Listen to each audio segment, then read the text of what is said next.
মানে জুয়া কিন্তু তোমার জীবনে সুখ আনবো না, সুখ আনার মতো মানে জুয়া এমন একটা জিনিস যে মানুষকে ধ্বংস করে ফেলে। জুয়া খেলা মানুষের লাখ লাখ কোটি কোটি টাকা ক্ষয় করতেছে, কিন্তু বিনিময়ে কিন্তু উৎস পাইতেছে না। মানে মধ্যে দিয়া আমার মতো হাজার মেয়ের জীবন নষ্ট হইতাছে, আমার সন্তানগুলোর মতো জীবন নষ্ট হইতাছে, পিতার ভালোবাসা থেকে বঞ্চিত হইতাছে এরকম। আমার রিলেশন করেই বিয়ে হয়েছিল, বিয়েটা পারিবারিক ভাবেই হয়েছিল। তখন বিয়ে হওয়ার পরে যখন মানে স্বামী সংসারে গেছি, তখন যাওয়ার পরে দেখি যে মানে শাশুড়ি ওনার মানে ব্যবহার অন্যরকম বলতে কি যে এখনকার শাশুড়িরা এরকম যে পরের মেয়েরে নিজের মেয়ের মতো দেখতে চায় না। বলতে কি আমার সামনে থাকতো এক, কিন্তু আমার পিছনে আমার হাজবেন্ডের কাছে বা ভাসুরদের কাছে দেবরদের কাছে অন্যরকম কথাবার্তা বলতো, যার কারণে মানে আমি পুরো ফ্যামিলির কাছে দোষী। আর হাজবেন্ডও এরকম যে মানে সে আবার মা ভক্ত, মানে সে এরকম ছিল যে তার মা তার মানে যেটাই বলতো সেটা সে বিশ্বাস করতো, কিন্তু আমাকে জিজ্ঞাসা করতো না যে তুমি এটা এরকম করছো কিনা। না জিজ্ঞেস করে আমার মারধর টর্চার এরকম শুরু করতো। তখন আমি থাকতে পারতাম না, আমি আমার বাপের বাড়ি চলে আসছিলাম। করার পর আবার মনে করেন এরকম ফোন টোন দিত, দিয়ে আসে যে আমি ভালো চলবো, এটা চলবো, তোমার সাথে কেউ কিছু করবো না, তুমি আসো। তখন আমি যাওয়ার পরে মানে এরকমভাবে আমি টিকতে পারতাম না। আমার হাজবেন্ড যেহেতু কোনো কাজ করতো না, আমার এই ফ্যামিলির পুরো কাজ করা লাগতো, আর ওদের ফ্যামিলি অনেক বড় ছিল, যা মানে আমি আপনার স্বামী বেকার ছিল? হ্যাঁ, আমার স্বামী বেকার ছিল। বেকার দেখেও বিয়ে করেছেন আপনি? হ্যাঁ, ভাবছিলাম যে মানে বিয়ের পরে তো চেঞ্জ হয়, সবাই তো আর এক থাকে না, আর বিয়ে হয়ে গেলে তো ছেলেরা এমনিতেই কাজ করে, সবকিছু করে, কিন্তু তার মধ্যে সেটা আমি পাইছিলাম না।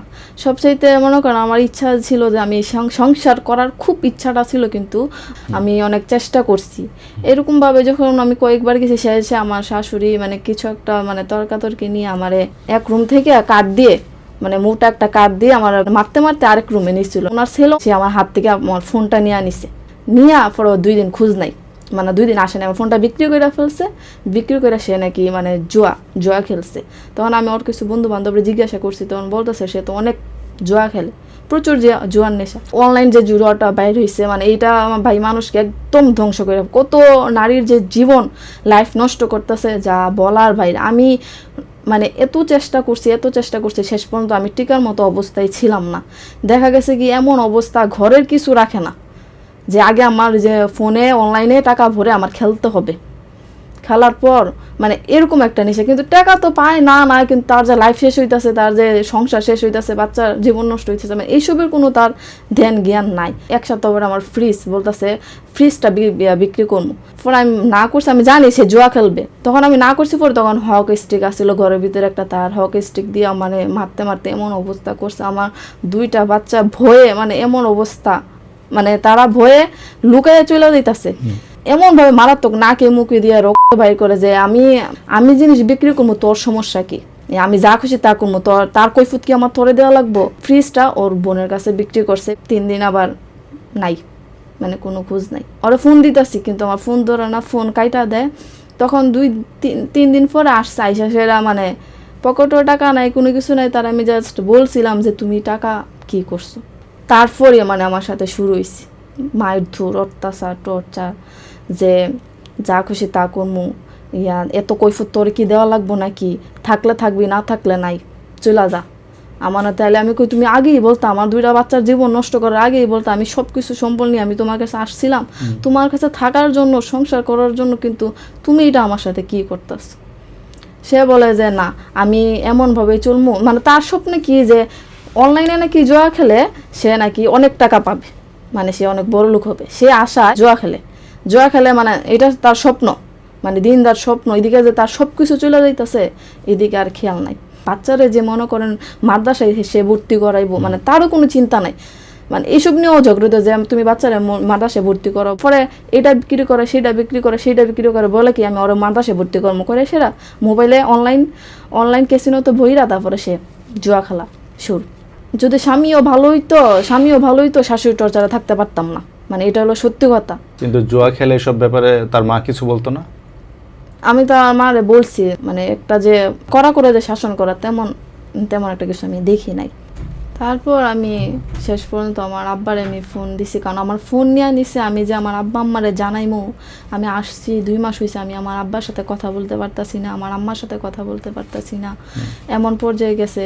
আশেপাশে মানুষের কাছে যে মানে জামু তা ওরও কোনো সুযোগ নেই।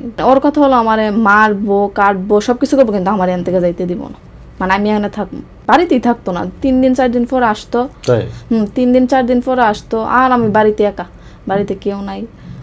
তারপর এরকম করতে করতে যে দেখা যাইতেছে যে না এখানে আর টিকা যাবে না, আমি যদি টিকতে পারিও আমার 2 সন্তানকে আমি মানুষ করতে পারবো না, কোনো সময়ই না যে আমার এখান থেকে চইলা যাওয়া লাগবেই। তখন আমি কি করছি, আমার আব্বারে ফোন দিছি, আমি পাশের একটা বাড়িতে গেছি, বাড়িতে যাওয়ার পরে আব্বুরে ফোন দিয়েছি যে আব্বা এমন আমার অনেক মারধর করে অত্যাচার করতেছে, আর ঘরের যা জিনিসপত্র ছিল সব আব্বা বিক্রি করে ফেলতেছে। তখন আমি আইসা পড়ছি, পর আমার আব্বু গেছে গিয়ে সেরা পরে ও বাড়িতে ছিল না। আমি যখন বাড়িতে চলে আসছি তখন আমি আসছি তো একদম খালি হাতে, কিছু নাই।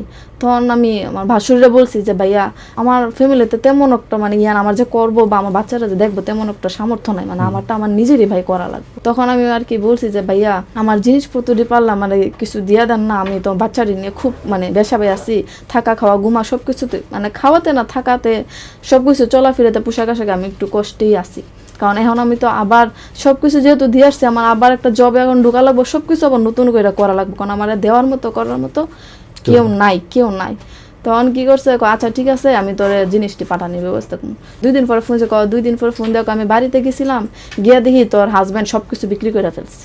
কারণ সে জুয়া খেলে অবশ্যই বিক্রি করবে, এটা মানে সত্যি। জুয়ায় যে নেশা তো গড়ও বিক্রি করে ফেলবো, মানে এমন নেশায় গেছে, মানে পারা না পরার যে কাপড়টা কি করে মানে ফ্রেন্ডদের কাছে বিক্রি করে ফেলে, মানে এমন অবস্থা। তখন মানে আমার তো পুরো আসমান জমির ভেঙে পড়ছে। আমি মানে এক এক করে জিনিস জুড়াইছিলাম যে আমি সংসার করবো, নিজের হাতে সব কিছু করছিলাম, এমন কিছু মনে করেন আমি বাদ দিই নাই যে মানে আমার হাজব্যান্ডের কিছু একটা কিনা লাগবে, যে আমার হাজব্যান্ড একটা কিনবে, যে তারপর তুমি শান্তি থাকো, আমি আমার বাচ্চাদের নিয়ে যান তোমার কাছে, তারা যেন বাপের ভালোবাসা থেকে বঞ্চিত না হয়, থাকো। কিন্তু এমন পর্যায়ে গেছে যে তখন সে বলতেছে যে তোর হাজব্যান্ড তো সব বিক্রি করে ফেলছে। তখন আমার কাছে অনেক খারাপ লাগছে বিষয়টা। আমার এত কষ্টের পরিশ্রমের টাকা, আমি অনেক কষ্ট করছি ভাইয়া, মানে যা বলার বাইরে। আমি আমার সন্তানটির জন্য, আমার হাজবেন্ডের জন্য যে তুমি কাজ করো, সুন্দরভাবে চলাফেরা করো, এভাবে মানে জুয়া কিন্তু তোমার জীবনে সুখ আনবো না, সুখ আনার মতো মানে জুয়া এমন একটা জিনিস যে মানুষকে ধ্বংস করে ফেলা। জুয়া খেলে মানুষের লাখ লাখ কোটি কোটি টাকা ক্ষয় করতেছে, কিন্তু বিনিময়ে কিন্তু উৎস পাইতেছে না। মানে মধ্যে দিয়া আমার মতো হাজার মেয়ের জীবন নষ্ট হইতাছে, আমার সন্তানগুলোর মতো জীবন নষ্ট হইতাছে, পিতার ভালোবাসা থেকে বঞ্চিত হইতাছে এরকম। এখন আমি ডিভোর্স দিছি, 1 সপ্তাহ হয়েছে, তার ডিভোর্স দিয়ে দিচ্ছি।